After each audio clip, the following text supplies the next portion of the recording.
नमस्कार दोस्तों, जन मुद्दों की बात धर्मराज के साथ मेरे शो में आप सबका स्वागत है। दिल्ली विधानसभा चुनाव की तैयारियां जोर शोर से चल रही हैं। आम आदमी पार्टी ने बहुत सारे विधानसभा सीटों पर अपने प्रत्याशियों की घोषणा कर दी है। वहीं दूसरी तरफ कांग्रेस पार्टी ने भी लगभग 20-21 सीटों पर कांग्रेस प्रत्याशियों की घोषणा कर दी है। इतना साफ हो गया है कि जिस विधानसभा क्षेत्र से अरविंद केजरीवाल दिल्ली के विधानसभा जीतकर पहुंचते थे, शीला दीक्षित को बहुत अधिक वोटों से हराकर दिल्ली विधानसभा पहुंचे थे। कांग्रेस ने उस सीट पर शीला दीक्षित के बेटे संदीप दीक्षित को अपनी तरफ से टिकट फाइनल कर दिया है। लेकिन अरविंद केजरीवाल की तरफ से, आम आदमी पार्टी की तरफ से अभी यह सनसनी बनी हुई है, अभी यह रहस्य बना हुआ है कि अरविंद केजरीवाल किस विधानसभा सीट से चुनाव लड़ेंगे। बल्कि आम आदमी पार्टी ने अपने बहुत सारे विधायकों का टिकट काट दिया है, जिसके कारण अब आम आदमी पार्टी को अपने ही पार्टी के बागियों का सामना करना पड़ सकता है। बागियों की राजनीति में बहुत बड़ी भूमिका होती है। अपने ही पार्टी के निकले हुए बागी नेता चुनाव जीतें या न जीतें, वे जीते हुए सीटों को हरवा जरूर सकते हैं। लेकिन सबसे अच्छी बात यह है कि ये बागी जो नेता होते हैं किसी एक दल की तरफ नहीं होते हैं। हर दल में उनके अपने अपने बागी नेता होते हैं। कांग्रेस के भी बागी नेता होते हैं, भाजपा के भी होते हैं, आम आदमी पार्टी के भी। पूरे भारत के लोकतांत्रिक पद्धति में जितने भी राजनीतिक दल चुनाव में जाते हैं, सभी के अपने अपने बागी नेता होते हैं, जिसके कुछ नुकसान भी होते हैं, कुछ फायदे भी होते हैं। बहरहाल आम आदमी पार्टी इस कदर जोर शोर से तैयारी कर रही है कि हर रोज घोषणाओं की बाढ़ आई हुई है।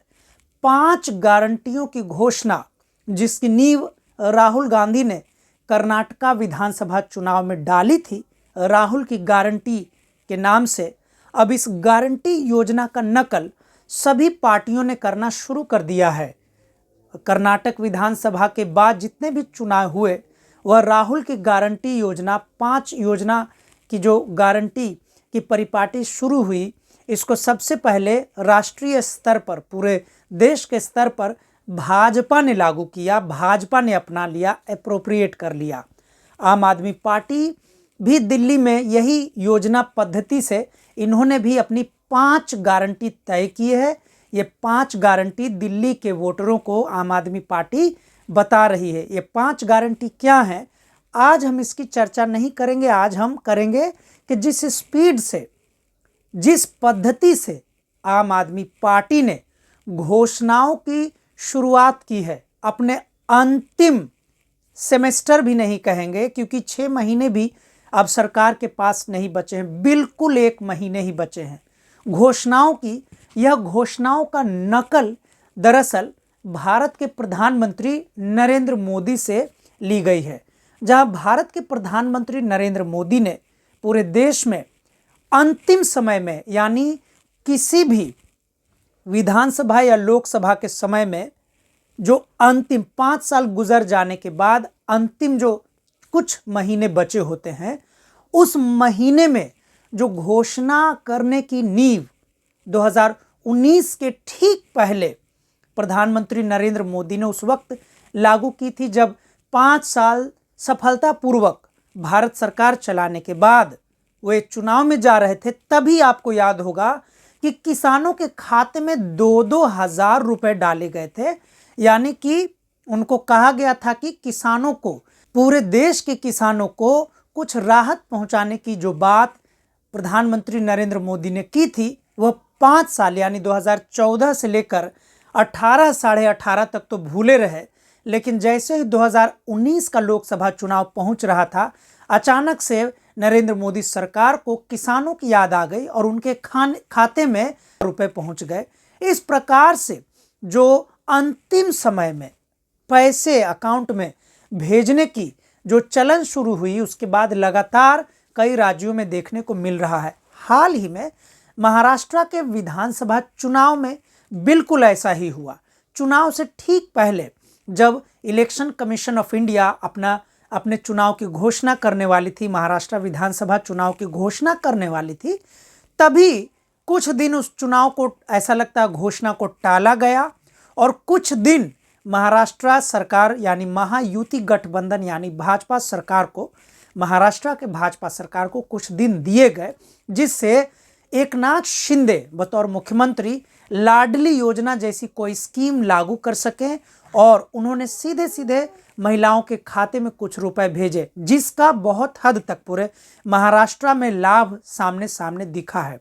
अब चूंकि दिल्ली में आम आदमी पार्टी की सरकार है, तो इसी परिपाटी को आम आदमी पार्टी ने भी अपना लिया है।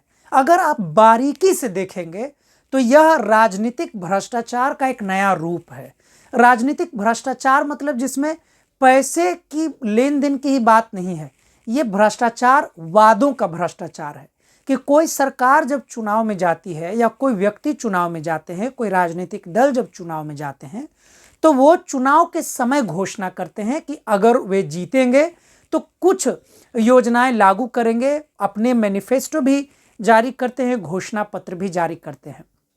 लेकिन जब वे सरकार में आ जाते हैं तब वे 5 साल उन सारे वादों को, घोषणा पत्र में किए गए वादों को भूल जाते हैं और जब 5 साल लगभग पूरे होने को होते हैं तो चुनाव के ठीक पहले वे फिर से कोई नई स्कीम की घोषणा करते हैं और वह स्कीम 2019 के बाद से प्रधानमंत्री नरेंद्र मोदी के सीधे अकाउंट में जो रुपए किसानों को भेजने की जो परिपाटी थी, उसकी नकल की तरफ सीधे कैश अमाउंट अकाउंट में भेजे जा रहे हैं, जिससे वोटर कुछ समय के लिए यह महसूस करता है कि अब लगता है कि जो मौजूदा सरकार है उसके ज़रूरतों के प्रति गंभीर हो गई है। आम आदमी पार्टी ने भी ऐसी योजना शुरू की है जिसमें वो कह रहे हैं कि वे हर महीने महिलाओं को 1000 रुपये देंगे। सवाल है कि 1000 रुपये में, ऐसे समय में जहां पर दिल्ली में या पूरे भारत में महंगाई चरम पर है, कोई भी सरकारें अब महंगाई पर नहीं बोलती हैं, क्योंकि जब वे महंगाई पर बोलेंगे तो उन्हें 5 साल महंगाई पे काम करना पड़ेगा। कम से कम 5 साल जनता का उलाहना सुनना पड़ेगा, गरीब जनता का उलाहना सुनना पड़ेगा। इसलिए उनको लगता है कि 1000 रुपये, 2000 रुपये महीने के ठीक चुनाव के कुछ दिन पहले अगर 1-2 बार ट्रांसफ़र कर दिया जाए, 3, 4, 5, 6 महीने ट्रांसफ़र कर दिया जाए, तो यह तो भारत के टैक्स पेयर का ही पैसा है। उनके दल का, उनके पार्टी का इससे क्या नुकसान है? वो पैसे दे देंगे, इसके एवज में उनको वोट मिल जाएंगे, वो दोबारा सरकार में आ जाएंगे और फिर से जो सरकार बनने के बाद जो स्कीम के नाम पर, योजनाओं के नाम पर जो भ्रष्टाचार चालू होता है, वह भ्रष्टाचार वो करते रहेंगे। आम आदमी पार्टी भी आकंठ इस वादों के भ्रष्टाचार में डूब चुकी है और वे लगातार, जब 1 महीने भी ठीक से अब दिल्ली की आम आदमी पार्टी सरकार के पास नहीं बचे हैं, हर रोज कुछ ना कुछ घोषणा कर रहे हैं। ऑटो वाले जो आम आदमी पार्टी से काफ़ी निराश हैं, उनको ध्यान में रख के अंतिम समय में आम आदमी पार्टी कई योजनाएं लागू करने का दावा कर रहे हैं। सवाल यह है कि अगर 1000 रुपये कुछ समय के लिए महिलाओं के अकाउंट में भेज दिए भी जाएं, तो ये कौन सी महिलाएं हैं? इसका निर्धारण कैसे इतनी जल्दी आम आदमी पार्टी सरकार कर रही है, या भाजपा सरकार ने कैसे पिछली सरकारों में किया था, कैसे नरेंद्र मोदी ने किया था, कैसे भारत के प्रधानमंत्री किसानों को, किन किसानों को उन्होंने पैसे भेजे कि उसके बावजूद किसान सड़कों पर आने को मजबूर हो गए। तो यह पूरी परिपाटी है, यह पूरे राजनीतिक भ्रष्टाचार का नया रूप है, जिस पर कहीं भी सिरे से बातचीत नहीं हो रही है, खुलकर बातचीत नहीं हो रही है। ऐसी महंगाई में अगर 1000 रुपये की बात करें तो कोई भी भारत का परिवार है, उसमें 3 से 4 दिन की, 2 से 3 टाइम की सब्जियां भी 1000 रुपये में अब नहीं आ सकती हैं। महंगाई इतनी अधिक है, बल्कि महंगाई, बेरोजगारी इतनी अधिक है भारत में कि भारत के युवा, चाहे लड़के हों या लड़कियां, शादी विवाह नहीं करना चाह रहे हैं। परिवार तो बसाने का, परिवार बढ़ाने का सवाल ही नहीं उठता।